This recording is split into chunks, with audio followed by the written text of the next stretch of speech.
For this problem, we're going to be doing Ford-Fulkerson using Edmonds-Karp algorithm, the BFS way. All right, so we're given this graph here, and then we're given this adjacency matrix, which is just the translation of this graph. All right, so we have to find the max flow, the value of the max flow, and the location of the min cut. All right, so we're going to do the max flow first. So we're going to run this algorithm that I'm going to show you guys right now. All right, so the first step is basically to just run BFS on this graph.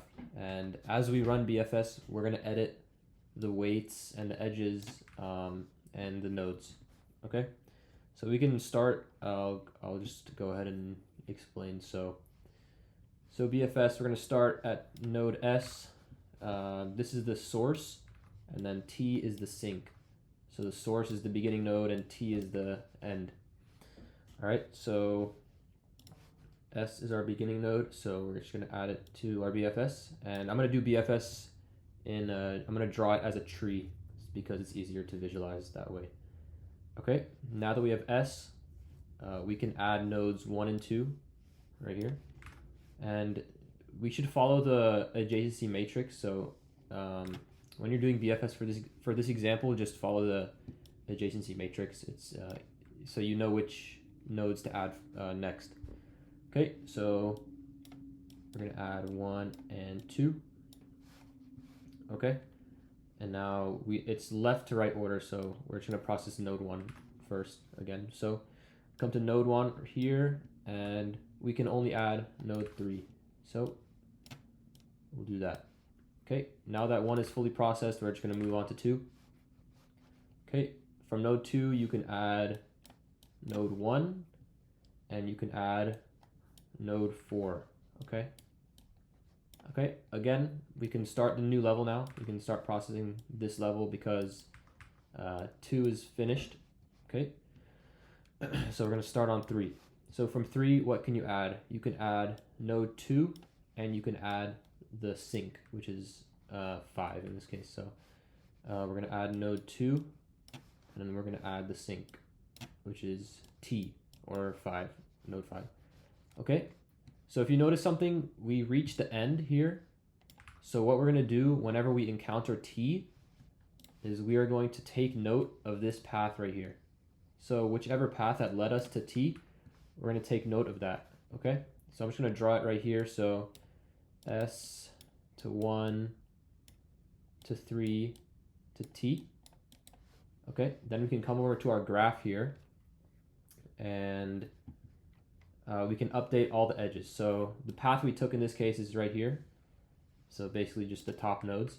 Okay, so the maximum value we can send through all of these nodes is going to be the minimum of the edges. So the minimum in this case is just 12 because we compare 16, 12, and 20, and the minimum is 12.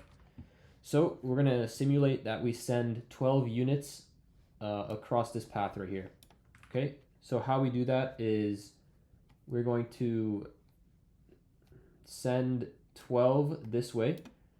So we're going to update this edge with 4, and we create a back edge of 12. Okay, and here this becomes 0, and we create a back edge of 12. Okay, and here this becomes 8, and we create a back edge of 12 again. Okay, now if you notice something, this edge weight is 0.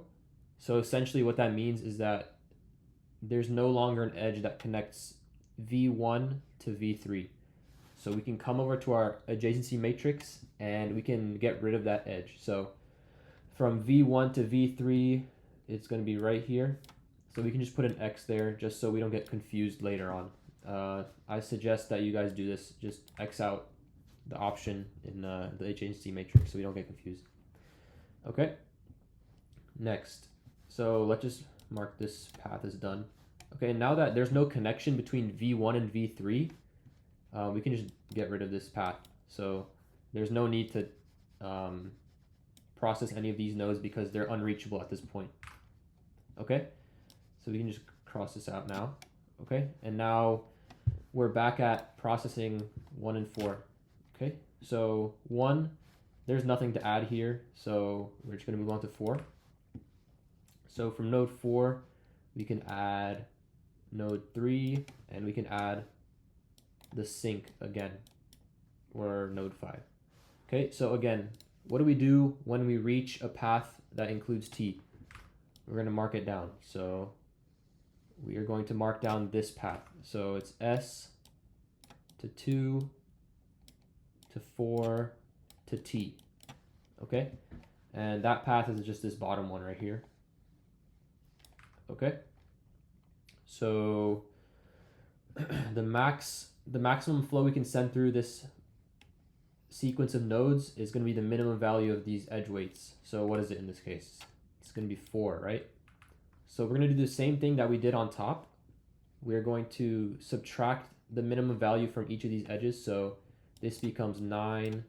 Then we create a back edge of weight 4. This becomes a 10. Back edge gets created of weight 4. And this becomes a 0. And what do you do in the case of zeros? You just get rid of the original edge. And then we create a back edge of 4. Okay?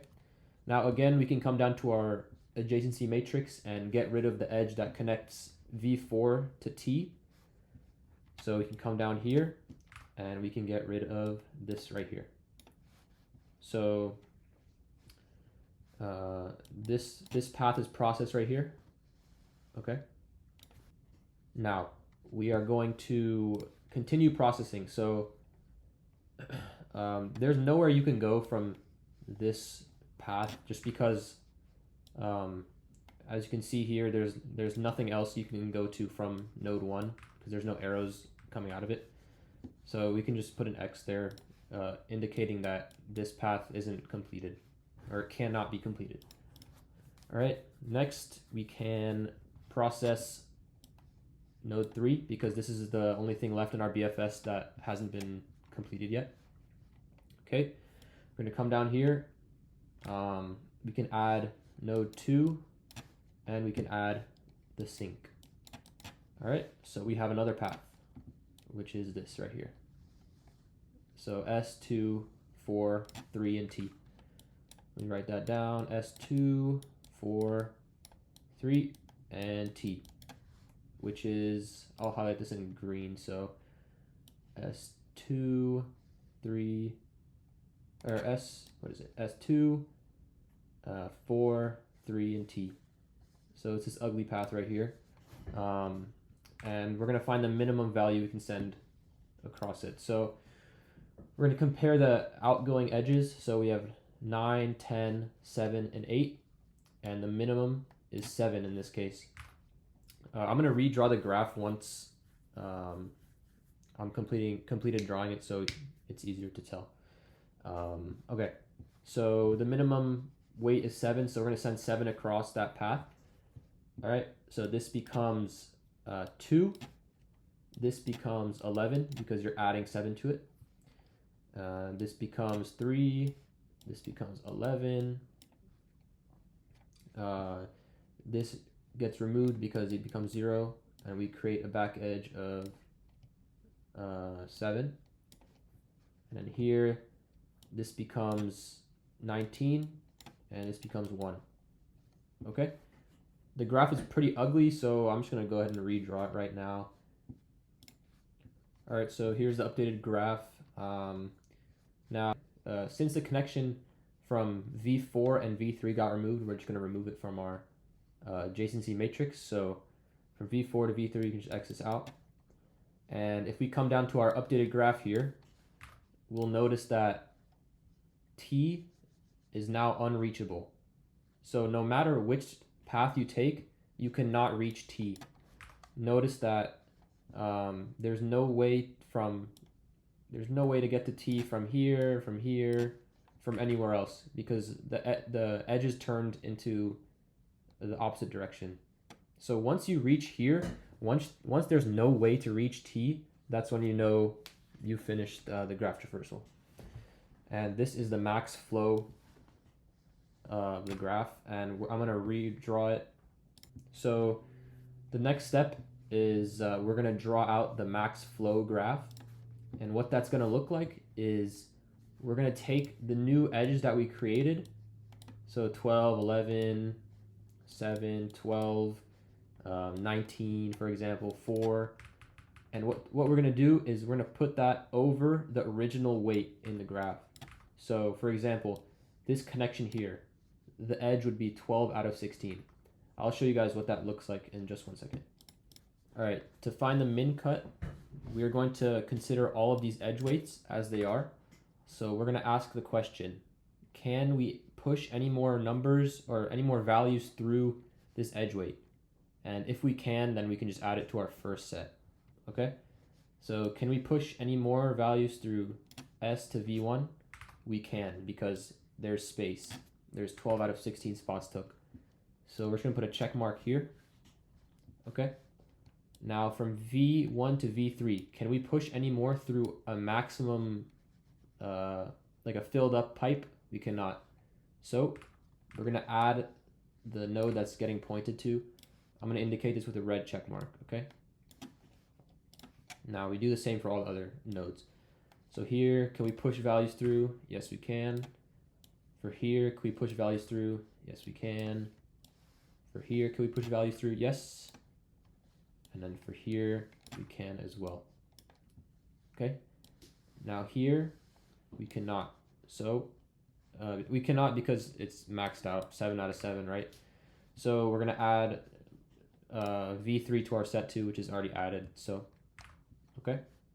Then from V4 to T, can we add any more? We cannot.